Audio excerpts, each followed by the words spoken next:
वज़ीर आला पंजाब मरीम नवाज शरीफ ने अर्बन फ्लडिंग और सैलाब से निमटने के लिए तमाम इंसानी और मैकेनिकल वसाइल बरोए कार लाने का हुक्म दे दिया। वज़ीर आला की सदारत में इजलास हुआ जिसमें अहम फैसले किए गए। मरीम नवाज का कहना था कि बिजली तकसीमकार कंपनियों की गफलत की वजह से लोग जान से हाथ धो रहे हैं। बेहंगम लटकते तार इंसानी जानों के लिए शदीद खतरा बन चुके हैं।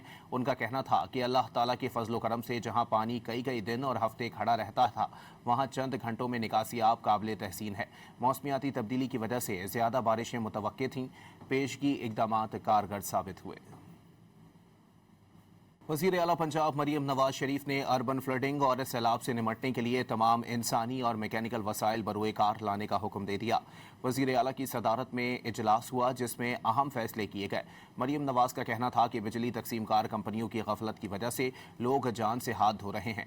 बेहंगम लटकते तार इंसानी जानों के लिए शदीद खतरा बन चुके हैं। उनका कहना था कि अल्लाह ताला के फजलो करम से जहाँ पानी कई कई दिन और हफ्ते खड़ा रहता था, वहाँ चंद घंटों में निकासी आब काबिल तहसीन है।